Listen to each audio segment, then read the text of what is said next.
Hello friend, स्वागत है आप सभी का हमारे यूट्यूब चैनल जीटीएम स्टडी में। दोस्तों, आज के इस वीडियो में फिजिक्स का काफ़ी इंपॉर्टेंट प्रश्न लेकर आए हैं। इसलिए दोस्तों वीडियो को लास्ट तक ज़रूर देखिएगा, क्योंकि आपके एग्जाम के लिए काफ़ी महत्वपूर्ण है। इस वीडियो में वही प्रश्न लेकर आए हैं जो कि इस बार बोर्ड परीक्षा में आएगा, ज़रूर आएगा। इसलिए दोस्तों वीडियो का अंत तक ज़रूर देखिएगा। और इससे पहले भी हम पीछे 6 वीडियो अपलोड कर चुके हैं। अगर आप वो सब वीडियो नहीं देखें तो उसका लिंक हमारे डिस्क्रिप्शन में दिया हुआ है, वहाँ पर जाके आप देख सकते हैं।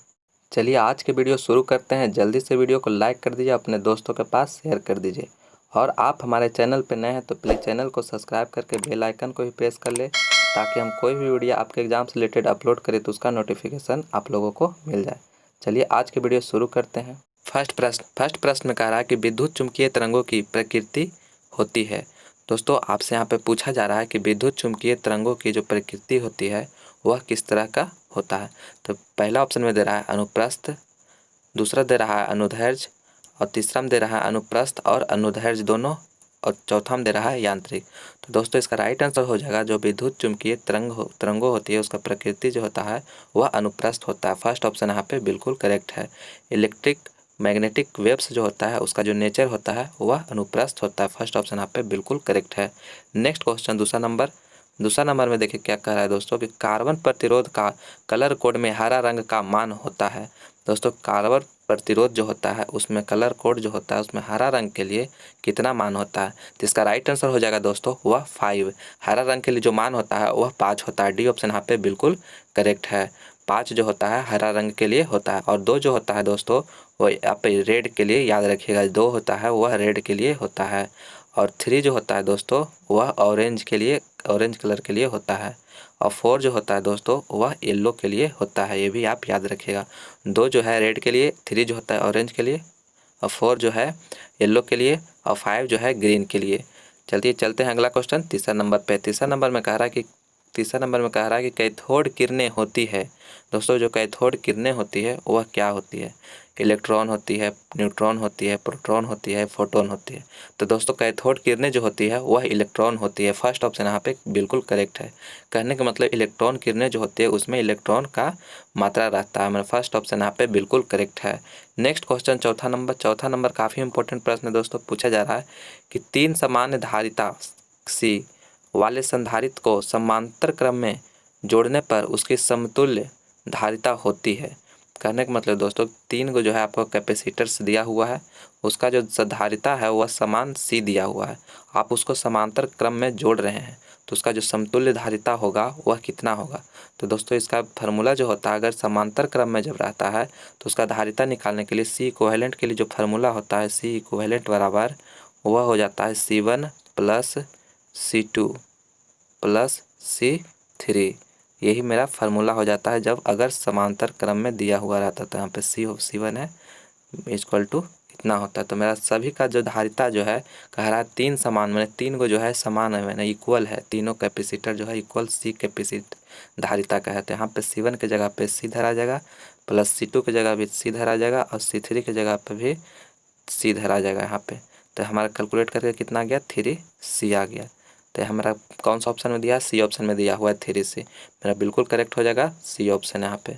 अगर यहाँ पे समांतर क्रम में दिया जा रहा है तो इसका फार्मूला जो होता है सी इक्विवेलेंट का यह हो जाता है। ठीक है, यही अगर आपको अगर श्रेणी क्रम में दिया हो रहता है तो यहाँ पे 1/1 करके यहाँ पे इसको हम सॉल्यूशन करते, लेकिन यहाँ पे दे रहा है समांतर क्रम में, तो इसका इसी तरह से सॉल्यूशन करिएगा। एक क्वेश्चन एग्जाम में ज़रूर पूछता है, इससे आप अच्छी तरह से इसको समझ लीजिए। ये काफ़ी इंपॉर्टेंट प्रश्न है। नेक्स्ट क्वेश्चन पाँचवा नंबर में कह रहा है कि निम्न में से किसमें प्रकाश का वेग सबसे कम होगा। दोस्तों आपसे पूछा जा रहा है कि निम्न में से किसमें जो होगा प्रकाश का जो वेग होगा, लाइट का जो वेलोसिटी होगा वह सबसे कम होगा। तो दोस्तों जो भी माध्यम जो होगा, जितना सघन माध्यम होता है उसमें जो वेलोसिटी प्रकाश का जो वेलोसिटी होता है उसमें बहुत ही कम होता है। कहने का मतलब जो माध्यम जितना डेंसर होगा उसमें प्रकाश का जो वेग होगा वो कम होगा, और जो जितना विरल माध्यम होगा उसमें प्रकाश का वेग जो होता है वह ज़्यादा होता है। तो देखिए निर्वात है पानी है, शीशा है और हवा है। तो दोस्तों इस चार ऑप्शन में से सबसे ज़्यादा जो सघन माध्यम होगा वह जो है, चारों में से सघन माध्यम जो है वह शीशा है। तो शीशा सबसे सघन माध्यम होगा, तो इसका जो कहने का मतलब प्रकाश का वेग इसमें सबसे कम होगा। मेरा सी ऑप्शन यहाँ पे बिल्कुल करेक्ट हो जाएगा। यही अगर सबसे अधिक पूछता तो यहाँ पे निर्वात ऑप्शन मेरा सही हो जाता, लेकिन यहाँ पे पूछा जा रहा है कि सबसे कम किसमें है, तो इसका राइट आंसर जो हो जाएगा वह शीशा, सी ऑप्शन यहाँ पे बिल्कुल करेक्ट है। नेक्स्ट क्वेश्चन छठा नंबर काफ़ी इंपॉर्टेंट प्रश्न है दोस्तों। पूछा जा रहा है कि शीशा का अपवर्तनांक होता है। तो दोस्तों जिसका शीशा का अपवर्तनांक जो होता है वह 1.5 होता है। मेरा सी ऑप्शन यहाँ पे बिल्कुल करेक्ट है। शीशा का जो अपवर्तनांक होता है 1.5 होता है, और 1.33 जो होता है दोस्तों वह वाटर के होता है, H2O का वाटर का होता है, वाटर का। और ये भी आप याद रखिएगा। और 2.42 जो होता है दोस्तों वह डायमंड, हीरा का होता है, हीरा का। ये भी आप याद रखिएगा, हीरा का। लेकिन यहाँ पे हमसे पूछा जा रहा है कि शीशा का अपवर्तनांक क्या होता है, तो वो तो 1.5 हो जाएगा। सी ऑप्शन यहाँ पे बिल्कुल करेक्ट है। और 1.33 जो होता है दोस्तों वह वाटर के लिए होता है, और 2.42 जो होता है वह हीरा के लिए होता है। नेक्स्ट क्वेश्चन सातवां नंबर भी काफ़ी इंपॉर्टेंट प्रश्न है दोस्तों। पूछा जा रहा है आवेश का बीमा होता है। तो दोस्तों आवेश का जो बीमा होता है वह ए और टी होता है। कहने का मतलब एम्पियर और टी से टाइम हो गया। तो मैं फर्स्ट ऑप्शन यहाँ पे बिल्कुल करेक्ट है। बीमा आवेश का जो बीमा होता है वह ए इंटू टी होता है। फर्स्ट ऑप्शन बिल्कुल करेक्ट है। नेक्स्ट क्वेश्चन 8वां नंबर, रेडियो एक्टिव परमाणु के लिए कौन सा संबंध सही है। दोस्तों यहाँ पे पूछा जा रहा है कि रेडियो एक्टिव परमाणु के लिए कौन सा संबंध सही है। तो इसका right answer option number T, अर्ध आयु बराबर जो होता है 0.6931 इंटू औसत आयु, डी ऑप्शन यहाँ पे बिल्कुल करेक्ट है। नेक्स्ट क्वेश्चन 9वां नंबर में पूछा जा रहा है दोस्तों कि प्लांक नियतांक, प्लांक कांस्टेंट का मान है।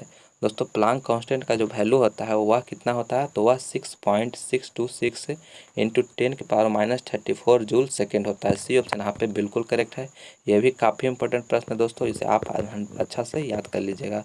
VVI क्वेश्चन है, प्लांक कांस्टेंट का जो वैल्यू होता है दोस्तों 6.626 इंटू 10⁻⁻34 जूल सेकेंड होता है। ये एग्जाम में बार बार पूछा जाता है। नेक्स्ट क्वेश्चन 10वां नंबर में कह रहा है कि हाइड्रोजन स्पेक्ट्रम में कौन से दृश्य भाग में होता है। दोस्तों हाइड्रोजन स्पेक्ट्रम जो होता है उसमें कौन से जो भाग होता है वह दृश्य भाग होता है, कहने का मतलब दिखने योग्य होता है। तो इसका राइट आंसर जो हो जाएगा दोस्तों वह बामर श्रेणी, बी ऑप्शन यहाँ पे बिल्कुल करेक्ट है। जो दृश्य भाग होता है वह बामर श्रेणी होता है, बी ऑप्शन यहाँ पे बिल्कुल करेक्ट है। नेक्स्ट क्वेश्चन 11 नंबर काफ़ी इंपॉर्टेंट प्रश्न है दोस्तों। कह रहा है एक गर्म तार एमीटर हॉट वायर एमीटर्स मापता है। तो दोस्तों हॉट वायर एमीटर जो होता है वह क्या मापता है, तो वह प्रत्यावर्ती धारा की मूल माध्य वर्ग मान, कहने का मतलब RMS value of alternating current का मेजर करता है। बी ऑप्शन यहाँ पे बिल्कुल करेक्ट है। ये काफ़ी इंपॉर्टेंट प्रश्न है, आप अच्छी तरह से याद कर लीजिएगा।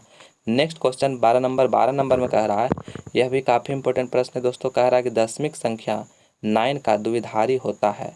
कहने का मतलब दोस्तों कि जो 9 जो है यह डेसिमल डिजिट है, इसको आपको बाइनरी में कन्वर्ट करना है। बाइनरी ऑफ डेसिमल नंबर 9 में 9 का जो आप बाइनरी में कन्वर्ट करिएगा तो कितना होगा। तो काफ़ी इंपॉर्टेंट प्रश्न है दोस्तों, आप इसे अच्छी तरह से समझ लीजिए। जो आपको डेसिमल नंबर दिया हो इसको कन्वर्ट के लिए बाइनरी के लिए सबसे पहले आप जो दिया हुआ है उसको 9 को इस तरह से आप लिखिएगा, 9 को अब इस तरह से इसे कर लीजिएगा, ठीक है। यहाँ से ऐसे करिएगा। अब सब इसे हम बाइनरी में अगर कन्वर्ट करना रहता है तो उसमें जो में 2 से हमें भाग में लगाना रहता है। मैंने 2 मेरा बेस डिजिट है, इसे आपको 2 से भाग लगाना है इसमें। तो 2 से आप इसमें भाग लगाइए तो कितना मरतब लगेगा, 4 मरतब लगेगा, 2 छक 8, 4 मरतब लगेगा, ठीक है। और 4 8 मरतब फिर ऐसे करिएगा, और 4 8 लगाएं तो 8 में से 9 में से 8 गया तो कितना बचेगा, 1 बचेगा। यहाँ पे जो आपको बचेगा शेष जो बचेगा वो आपको इसके बगल में लिख देना है। फिर आप 2 से भाग लगाइएगा तो 2 दूनी 4, 2 आएगा, ठीक है। फिर यहाँ पे ऐसे करिएगा तो 2 दूनी 4, आपको भाग पूरे कट गया। जब पूरे कट जाता है तो यहाँ पे आपका शेषफल कुछ नहीं बचा, तो यहाँ पे आप 0 लिखिएगा। फिर 2 से आप भाग लगाइएगा तो 2 से कितना मतलब 1 मरतब लगेगा। पूरी कट गया, पूरे कटने के बाद फिर आपका शेषफल 0 आ गया तो यहाँ पे 0 लिखिएगा। अब इस डिजिट को इस तरह से उल्टा करके आप लिख दीजिएगा, इस तरह से नीचे से ऊपर की ओर हमको लिखना है। तो नीचे से ऊपर की ओर लिखेंगे तो पहले मेरा कितना है, 1 है, फिर 0 है, फिर 0 है, फिर 1 है। कहने का मतलब यही मेरा बाइनरी डिजिट कन्वर्ट करके आ गया। बाइनरी डिजिट का नोटेशन इस तरह से किया जाता है। तो मेरा कौन सा ऑप्शन में है, बी ऑप्शन में दिया हुआ है, तो मेरा बी ऑप्शन यहाँ पे बिल्कुल करेक्ट हो जाएगा।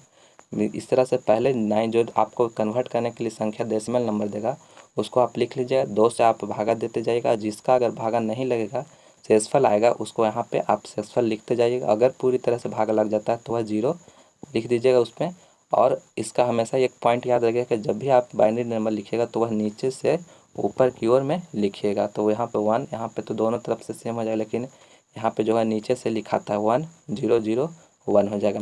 तो देखिए अगर आप जो बाइनरी डिजिट लिखे हैं उसको अगर आपको चेक करना है कि सही हुआ कि नहीं, तो देखिए कितना लिखे हैं 1 0 0 और 1 लिखे हैं। इस तरह से करने के बाद आपको यहाँ पे 2 लिख दीजिएगा, यहाँ पे 2 लिख दीजिएगा, यहाँ पे 2 लिख दीजिएगा, यहाँ पे 2 लिख दीजिएगा। यहाँ से 0 से आप शुरू करिएगा, 0 1 2 और 3 इस तरह से करिएगा। सब में प्लस का साइन दे दीजिएगा, सब में प्लस का साइन। और यहाँ पे देखिए कि जो 0 रहेगा उसको आप डायरेक्ट काट दीजिएगा, ठीक है। आप इसको अगर करिएगा 2 के पावर 3 करिएगा और गुना इतना करिएगा तो कितना आ जाएगा 8 आएगा।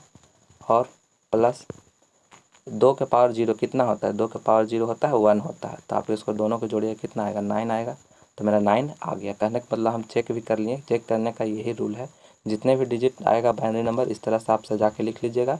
यहाँ से 0 से शुरू करके आप बढ़ते जाइएगा और इसको सबको जोड़ के निकाल के अगर आप आ गया उतना तो आपका आंसर करेक्ट हो जाएगा।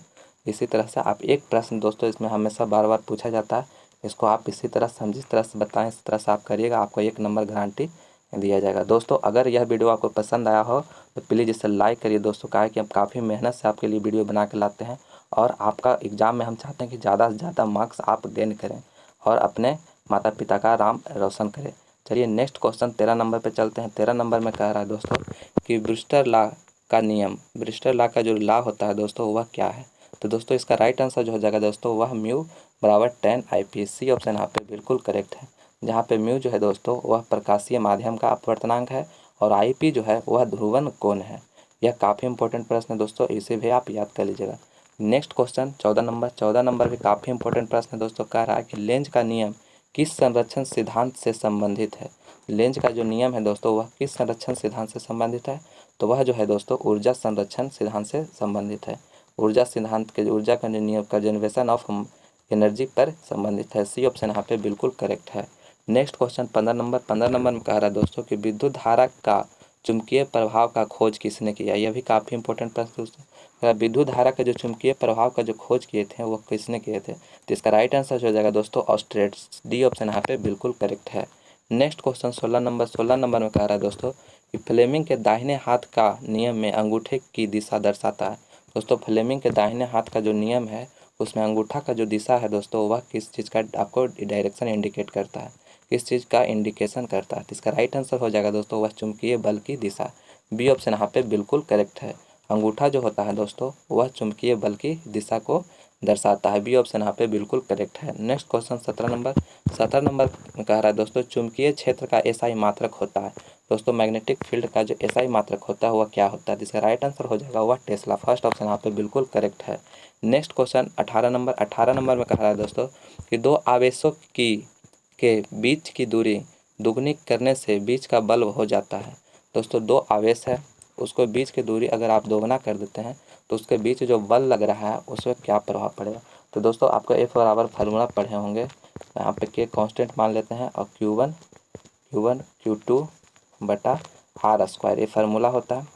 तो दोस्तों इसको अगर आप कह रहा है कि आप डिस्टेंस को जो R है उसको आप दोगुना करते हैं तो दोगुना कर दीजिएगा तो यहाँ पे कितना K कांस्टेंट है, यहाँ पे Q1 और Q2 हो जाएगा और यहाँ पे अगर इसको दोगुना करिएगा तो कितना हो जाएगा 4R² हो जाएगा। कहने का मतलब यहाँ पे ये तो यहाँ पे टोटल सेम रहेगा, इतना दूरी ये जो है टोटल सेम हो गया लेकिन 1/4 हो जा रहा है। कहने का मतलब यह चौथाई भाग जो बल जो होगा उसका दोस्तों 1/4 हो जाएगा। कहने का मतलब चौथाई हो जाएगा। डी ऑप्शन यहाँ पे बिल्कुल करेक्ट है। इस तरह से एग्जाम में पूछा जाता है तो ये काफ़ी आप इसे से अच्छी तरह से समझ लीजिए, यह चौथाई हो जाएगा। डी ऑप्शन यहाँ पे बिल्कुल करेक्ट है। नेक्स्ट क्वेश्चन 19वां नंबर में कह रहा है दोस्तों कि निम्न में से कौन सदिश राशि है। दोस्तों आपसे पूछा जा रहा है कि सदिश राशि कौन है, तो इसका राइट आंसर हो जाएगा वह त्वरण एक्सेलरेशन जो है दोस्तों वह सदिश राशि है।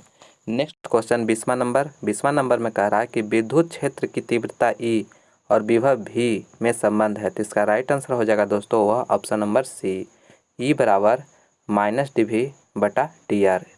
सी ऑप्शन यहाँ पे बिल्कुल करेक्ट है। नेक्स्ट क्वेश्चन 21वां नंबर में क्या कह रहा है कि एक स्थिर स्टेशनरी विद्युत आवेश निम्नांकित में से किसे उत्पन्न करता है। दोस्तों एक स्थिर जो है विद्युत आवेश है, उसका जो निम्नलिखित में से क्या उत्पन्न करेगा। तो इसका राइट आंसर जो हो जाएगा दोस्तों ऑप्शन नंबर बी, सिर्फ एक विद्युतीय क्षेत्र को उत्पन्न करेगा। बी ऑप्शन यहाँ पे बिल्कुल करेक्ट है। एक विद्युतीय क्षेत्र का उत्पन्न करता है, जनरेट करता है।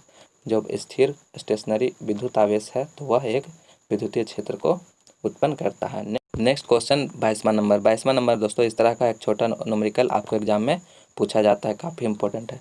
2 कूलम आवेश को एक बिंदु से दूसरे बिंदु तक ले जाने में 20 जूल कार्य की आवश्यकता होती है। तो इन दोनों बिंदुओं के बीच वोल्ट में विभवांतर है। तो दोस्तों इसका राइट आपको बनाने के लिए न्यूमेरिकल एक फार्मूला होता है W=VQ, और जहाँ W है जो दोस्तों वह वर्क है, अभी जो है विभवांतर है, Q जो है आवेश है। तो W हमको कितना दिया हुआ है, तो 20 जूल दिया हुआ है, और भी हमको निकालना है, विभवांतर निकालना है। और कूलम Q जो है दोस्तों वह हमें 2 कूलम दिया हुआ है आवेश। तो इसको आप कैलकुलेट करके V बराबर कितना आ जाएगा, 20/2 आ जाएगा। तो इसको आप काटिएगा तो वह कितना आ जाएगा, 10 आ जाएगा। तो कहने का मतलब मेरा 10 वोल्ट आ गया, 10 वोल्ट आ गया, 10 वोल्ट आ गया। तो कौन सा ऑप्शन में 10 दिया हुआ है, फर्स्ट ऑप्शन में दिया हुआ है। तो मेरा फर्स्ट ऑप्शन यहाँ पे बिल्कुल करेक्ट हो जाएगा। नेक्स्ट क्वेश्चन 23वां नंबर में कह रहा है कि यह भी काफ़ी इंपॉर्टेंट प्रश्न है दोस्तों, आप इसे अच्छी तरह से याद कर लीजिए। 1 कूलम आवेश में कितने इलेक्ट्रॉन होते हैं। तो दोस्तों 1 कूलम आवेश में जो होता है दोस्तों वह 6.26 × 10⁻18 इलेक्ट्रॉन होते हैं। बी ऑप्शन यहाँ पे बिल्कुल करेक्ट है। आप इसे अच्छी तरह से याद करिए, काफ़ी इंपॉर्टेंट प्रश्न है। नेक्स्ट क्वेश्चन 24वां नंबर में कह रहा है दोस्तों कि विद्युत विभव की बीमा है।